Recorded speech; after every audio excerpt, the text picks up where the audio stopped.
नमस्ते, welcome to genius arc. तो जैसा कि बहुत किसी को डाउट है, पिछला वीडियो जैसे मेरा था कि उसमें केवल मैंने आईटी के बारे में बताया था कि कौन सी कॉलेज लेनी चाहिए और किस रैंक तक मिलने की चांस है। पर मैं ये देखा कि बहुत सारे का मैसेज आ रहे हैं मेरे पास, जो टेलीग्राम ग्रुप है मेरा, उस पे कि एनआईटी के लिए भी कुछ बताइए, या जिनका रैंक मान लो कि लोअर रह गया है। देखो क्या होता है, मैं एग्ज़ाम मतलब 2-3 बार दिया हूँ, तो मुझे पता है कि अगर 1-2 क्वेश्चन गलत हुआ या कुछ माइन्यूट मिस्टेक हो गया, तो वहाँ पे भी तुम्हारा रैंक बहुत नीचे आ सकता है। तो बहुत सारे लोग हताश हो चुके हैं कि रैंक कम आ गया, मतलब कुछ नहीं फ़र्क पड़ता है, रैंक कम आ गया तो क्या हो गया, अगली बार आ जाएगा। पर दिक्कत ये है कि मान लो कि तुम पास आउट हो, अभी जैसे मान लो कि 2022 का, सॉरी 2022 का तुम पास आउट हो, 25 ऑलरेडी आ गया, तो 2 साल जैसे कि जुलाई में मैं मानता हूँ कि तुम पास आउट किए हो 22 से, और 2.5 साल का गैप तुम्हें अभी मिल गया। अगर मान लो गेट 2026 दे भी रहे हो, गेट 2026 दे भी रहे हो, तो 3.5 साल से लेकर 4 साल का गैप हो जाएगा तुम्हारा। ठीक। वैसे मैं आपको बता दूं कि पीएसयूज में अगर तुम्हें मतलब पीएसयूज को टारगेट कर रहे हो तुम, तो पीएसयूज में तुम्हें कहीं भी बैकलॉग वेरीफाई करने के लिए नहीं बोलते हैं।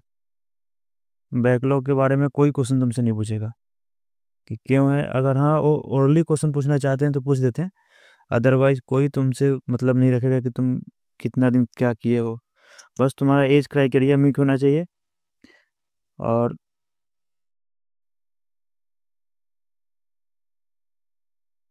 बस एज क्राइटेरिया मीट होना चाहिए, और उनके इंटरव्यू में तुम अच्छे कर दो या तुम्हारा मार्क्स अच्छा आ गया, बस उतना ही काफ़ी है उनके लिए।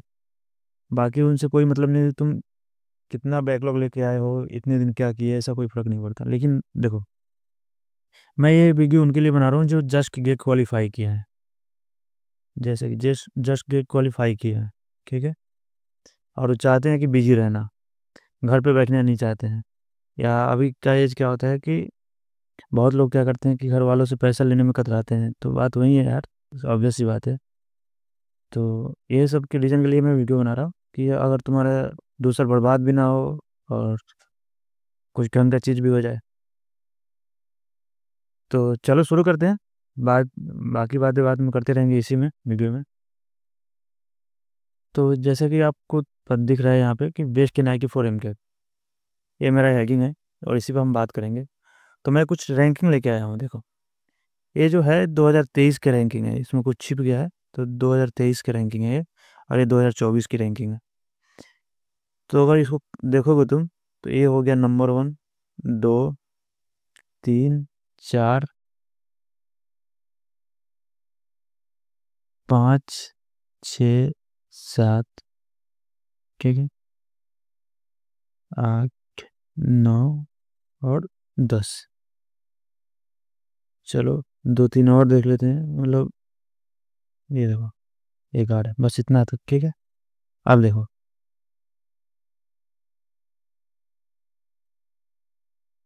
अगर मैं बात करूँ ना कि तिरछी की, अगर तुम्हें नए आय के मिल रहे हैं, बिल्कुल नए आय के, और ये 4 मिल रहे हैं तुम्हें, ये 4 छोड़ो, 5 भी ले लो, ये 5 मिल रहे हैं, तो तुम इनको चूज करो। ये बेस्ट के नाइकी है, और ये किसके लिए, तो सबके लिए, इसमें कोई पार्शलिटी नहीं है। तो मैं अगर बोलूँ, बेस्ट फॉर ऑल ब्रांड्स। खासकर अगर तुम बात करो कि मैकेनिकल वालों के लिए, तो मैकेनिकल वालों की बात करें तो तिरछी सबसे बेस्ट है, बेस्ट फॉर मैकेनिकल। उसके बाद ये आता है राउल किला, इसको सुरतकल भी बोलते हैं, कर्नाटक को हम लोग सुरतकल भी बोलते हैं, ठीक है, तो कंफ्यूज नहीं होना है, सुरतकल और कर्नाटक सेम ही है। फिर राउल किला, वारंगल, कालीकट, ये सब मास्टर करने के लिए मैकेनिकल के लिए सही है। और कितने रैंक तक तुम जैसे मान लो कि कट ऑफ गया है इस बार 32 के आसपास चला गया है, जनरल के साथ 35 चला गया है, मुझे एग्जैक्ट मार्क्स याद नहीं है, मैं अप्रोक्सीमेटली बता रहा हूँ। तो अगर तुम जस्ट के कितना मार्क्स पाओगे, तो ये मान के चलो कि अगर तुम 45 से ऊपर या 50 के आसपास मार्क्स पाए हो, रुको गलत, ये पेन गलत चूज हो गया। हम्म, तो अगर मैं बताऊं कि अगर 45 से 50 मार्क्स पाए हो तुम, तो तुम ये टॉप एनआईटीज के लिए जा सकते हो मैकेनिकल में। ठीक। और जस्ट क्वालिफाइड किए हो या उसके 45 से नीचे है, जस्ट क्वालिफाई या 45 के नीचे है, तो ये सारे एनआईटी है।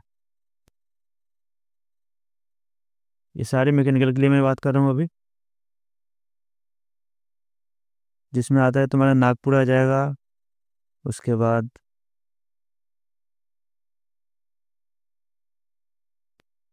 दुर्गापुर हो गया, सिलचर हो गया, जयपुर हो गया, इलाहाबाद हो गया। पर फिर भी अगर तुम मुझसे पूछोगे कि सबसे इसमें बेस्ट कौन है, तो मैं इलाहाबाद को सबसे बेस्ट मानता हूँ। नागपुर हो गया, हो गया। और खूब गुस्सा करोगे तो जयपुर आ गया, तीन चीज़। बाकी तुम अगर चाहो तो जा सकते हो, पर ये तीनों में प्लेसमेंट सही है। कुछ दोस्त मेरे पढ़े हैं इसमें, इलाहाबाद में तो प्लेसमेंट बढ़िया हुआ है पिछले साल। तो आप यहाँ देख सकते हो।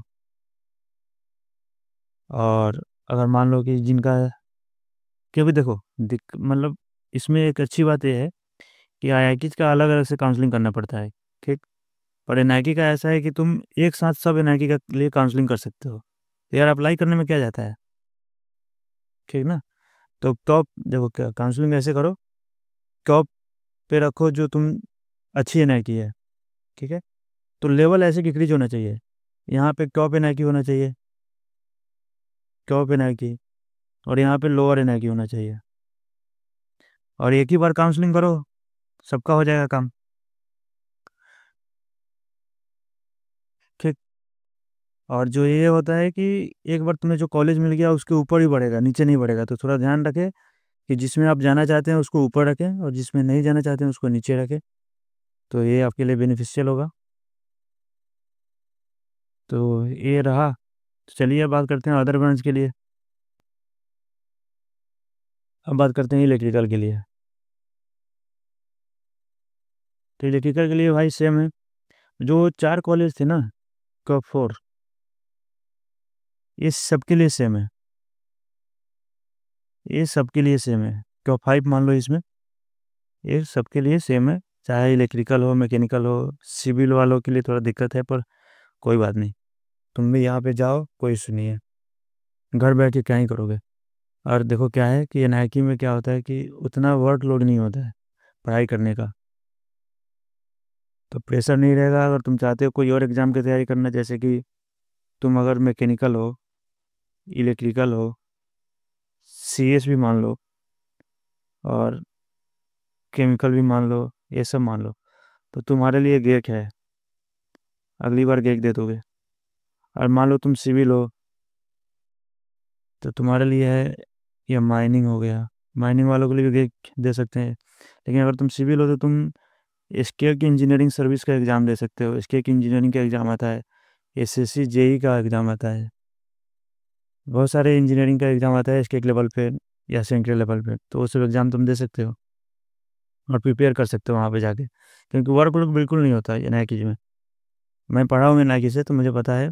मेरा था कि देखो, मेरा बीटेक है एनआईटी से, और एमटेक है आईआईटी से, आईआईटी गुवाहाटी से मास्टर है, कंप्लीट हो चुका है, 2024 में कंप्लीट किया मैं इसको। तो मैं सारे एक्सपीरियंस के हिसाब से बता रहा हूँ कि एनआईटी में बिल्कुल वर्कलोड नहीं होता as compare to IIT. IIT में जाओगे तो प्रोफेसर बहुत सारे तुम्हें हमेशा इसमें उलझा के रखते हैं, प्रोजेक्ट में उलझा के रखते हैं। हमेशा तुमसे रिपोर्ट मांगे जाते हैं कि कहाँ तक तुम्हारा प्रोग्रेस हुआ बताओ। पर एनआईटी में ऐसा कुछ नहीं है। देखिए, तो इलेक्ट्रिकल वाले के लिए बात कर रहा था मैं कि टॉप फाइव के एनआईटी तो सेम ही रहेंगे। उसके बाद तो किस नंबर तक मान सकते हैं ये मिल सकता है? तो देखो, इलेक्ट्रिकल वालों के लिए नंबर बहुत कम आया है। तो अगर तुम 35 से 40 के आसपास तुम्हारा मार्क्स है, ठीक, अगर तुम्हारा इलेक्ट्रिकल हो और 35 से 40 के बीच में तुम्हारा मार्क्स है, तो ये चांस बनते हैं मिलने के लिए टॉप एन आई क्यूज, क्योंकि ये इक्वल होते हैं आई क्यूज के। जो मीडियम या लोअर आई क्यू होते हैं उनके बराबर के ही होते हैं, तो ज़्यादा डिफरेंस नहीं आता है। और आगे बात करें तो अगर मान लो कि तुम्हारा नंबर 30 के आसपास है, या जस्ट क्वालिफाई की हो, अगर जस्ट क्वालिफाई की हो या 35 से कम है, तो तुम ये सब एन आई क्यूज में जा सकते हो। अगेन मेरा फिर से प्रायोरिटी रहेगा इसमें नागपुर पहला, उसके बाद इलाहाबाद, फिर जयपुर। ये मेरा प्रायोरिटी रहेगा। कुरुक्षेत्र भी देख सकते हो। तो ये प्रायोरिटी रहेगा। और बाकी बहुत ही कम है स्कोर,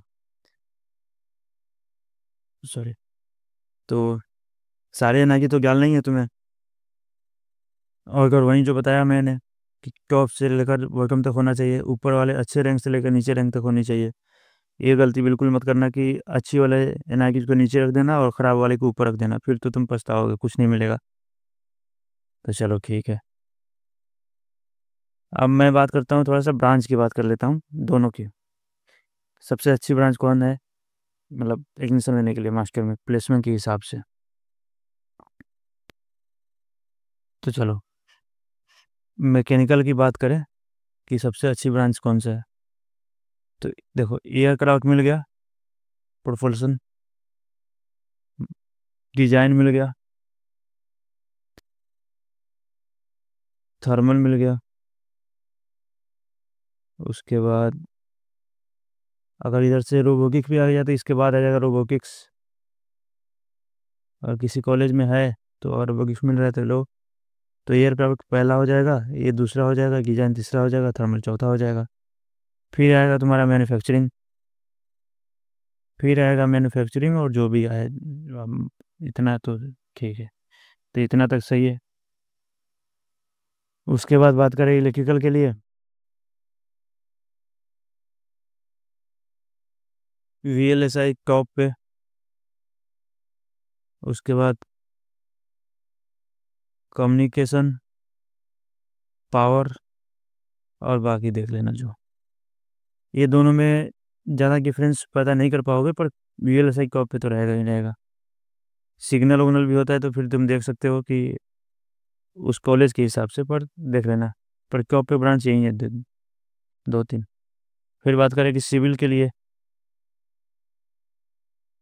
सिविल में मैं जैसे देखा था, स्ट्रक्चर, इन्वायरमेंट, उसके बाद जियो के, ये बेस्ट है। और बाकी जो हो, अगर तुम चाहते हो अदर ब्रांच के लिए तो तुम देख सकते हो, पर मेरे हिसाब से टॉप ब्रांच तीन ये है। इलेक्ट्रिकल के लिए तीन ये हैं, और मैकेनिकल के लिए चार पांच जो मैंने बताया। एयरक्राफ्ट मिल रहा है तो वहाँ पे रोबोटिक्स, उसके बाद डिजाइन, थर्मल और मैन्युफैक्चरिंग। मैन्युफैक्चरिंग को लिस्ट की रखना। तो ये सब चीज़ें हैं। तो मैकेनिकल, इलेक्ट्रिकल और सिविल। सिविल वालों के लिए देखो भाई, सिविल वालों का वैकेंसी का भरोसा नहीं चल रहा है, मतलब बहुत कभी ऊपर नीचे जा रहा है, तो थोड़ा सा तुम देख सकते हो इसके लिए कि अगर तुम बाउंड्री पे हो, अगर मान लो कि तुम बाउंड्री पे हो, जैसे कि तुम जनरल हो, सिविल की मैं बात करूं, अगर तुम जनरल हो, तुम्हारा रैंक 2000 के आसपास है या 1500 के आसपास है, तो तुम चले जाओ मास्टर करने के लिए, ठीक। ओबीसी हो, अगर तुम्हारा रैंक 4000 के आसपास है तो तुम एनआरकी जा सकते हो। एस सी एस की कोई आइडिया नहीं है मुझे, तो उसके बारे में बात नहीं करूँगा। पर ई डब्ल्यू एस और ओबीसी हो, 4000 से लेकर 5000 के आसपास भी हो, तो तुम चले जाओ मास्टर करने एनआईटी से। घर पे बैठ के रहने से कोई ज़्यादा बेनिफिट नहीं है। इसी तरह से बात करूँ मैकेनिकल में कहाँ तक जाना चाहिए रैंक की बात करूँ, तो अगर अनरिजर्व हो, 3000 से ऊपर रैंक है तुम्हारा, 3000 प्लस रैंक है, तो तुम एनआईटी जा सकते हो। या लोअर आईआईटी जाने से अच्छा है मेरे हिसाब से टॉप एनआईटी में जाओ। ओबीसी, ईडब्ल्यूएस की बात करें तो 4000 के आसपास, अगर तुम्हारा 4000 प्लस रैंक है तो एनआईटी जाओ। SC ST के अगेन मुझे पता नहीं। उसके बाद इलेक्ट्रिकल के लिए सेम क्या क्या है, जो मैकेनिकल का है इलेक्ट्रिकल का भी सेम क्या क्या है। अगर अनरिजर्व हो तो 3,000 प्लस रैंक, और OBC और EWS हो तो 4,000 प्लस। इतने पे हो तो तुम NIT जा सकते हो, और उसके नीचे हो तो IIT तुम्हें मिल सकता है, मिल जाएगा, मतलब मिल सकता है क्या है, मिल ही जाएगा, ऑब्वियस सी बात है। दिक्कत यहाँ ये आती है ना कि शुरुआत में जो वर्ष पे होते हैं, जैसे कि जिनका रैंक 1,400 1,500 है इलेक्ट्रिकल और मैकेनिकल में, वो IIT के लिए अप्लाई करते हैं। और 1,400 से 1,500 से 2,000 के रैंक के बीच में लगभग सबको IIT मिल ही जाता है जहाँ अप्लाई करते हैं वो। तो उनको लिए बेनिफिट है, पर फिर उस बाद में जैसे PSU मिलेगा वो छोड़ते जाएंगे। पर जो बेचारे रहते हैं थोड़ा ऊपर रैंक वाले, उनको नहीं मिल पाता है। तो दिक्कत यहाँ ये आ जाती है। तो तुम प्रिडिक्ट नहीं कर सकते, पर NIT जरूर मिल जाएगा। NIT जाओ, अच्छी NIT भी है, कोई दिक्कत नहीं होगा, समय पूरा मिलेगा तुम्हें पढ़ाई करने के लिए। और लोग बोल पूछ रहे थे पिछले वाले वीडियो के लिए, तो मैं बता देता हूँ कि सबसे रिलैक्सिंग IIT कौन सा है जो तुम्हें परेशान नहीं करेंगे। BHU सबसे रिलैक्सिंग है, मतलब कोई परेशानी नहीं करेगा तुम्हें। गुवाहाटी है, उसके बाद रिलैक्स रहोगे। सबसे हेक्टिक कौन सा है, सबसे हेक्टिक में अगर तुम जाओगे तो कानपुर आता है और रुड़की आता है, ठीक, खड़गपुर भी आता है। तो ये सब हेक्टिक वाले IIT हैं, और वो जो बताया दो, ये बिल्कुल रिलैक्स वाला IIT है। तो आप देख सकते हो जहाँ भी आपका दिल चाहे। तो ये रहा आज के लिए, अगर फिर भी तुम्हें कुछ डाउट लग रहा है तो आप कमेंट करो,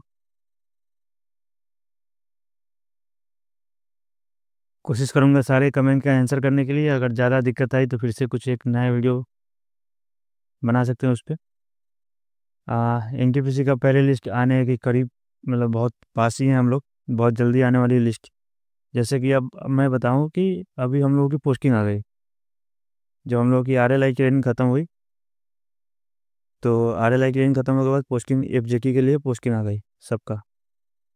तो PMI बिजी था शायद इसी में, अब वो खाली हुए होंगे तो कहीं तुम पे ध्यान देंगे अभी। तो उम्मीद करो कि 10 से 5-10 दिन के अंदर में आ जाएगा रिजल्ट पहले लिस्ट का। फिर मिलते हैं, उसके लिए अलग से वीडियो लेके उसका एनालिसिस करेंगे। और भी जो गिवी ओवी के लिए होगा उसके लिए हम बात करेंगे कि कैसे गिवी की करें, क्या क्या करना चाहिए। बाकी तो कुछ लग नहीं रहा है मुझे अभी तक। और हाँ, अगर कोई भी डाउट हो तो यार कमेंट करो, या देखो टेलीग्राम का लिंक मैं नीचे दे रहा हूँ डिस्क्रिप्शन में। एक ग्रुप है, उस पर लगभग 100 के आसपास लोग हैं, तुम ज्वाइन करो उसको, अपना डाउट पूछो, मैं बताऊंगा। अगर कुछ और लोग जानते होंगे तो वो बताएंगे। क्योंकि देखो मुझे सब कुछ पता नहीं है, मैं बहुत लोगों से सीखूंगा और सीखता भी हूँ। तो ज़्यादा लोग वहाँ पे हैं तो बहुत सारे तरीके से सजेशन भी आएगा तुम्हें, और तुम्हारे लिए बेनिफिशियल होगा। चलो मिलते हैं अगले वीडियो में। अगर वीडियो अच्छी लगी हो, इन्फॉर्मेटिव लगी हो तो लाइक करो, और अपने दोस्तों को शेयर करो जो इसके लिए हैं, गेट क्वालिफाई किए हैं और कुछ सोच रहे हैं, अपना स्कोप देख रहे हैं, तो उनके लिए बेनिफिशियल हो जाएगा। और जितना दूर तक पहुँचा पाओ पहुँचाओ यार, क्योंकि मैं ये चैनल केवल इसीलिए बनाता हूँ कि वीडियो बनाता हूँ कि लोगों का सहायता हो सके। अब मुझे क्या फ़र्क पड़ता है, क्या फ़र्क पड़ता है यूट्यूब से कमाई का। तो चलो मिलते हैं अगले वीडियो में, धन्यवाद।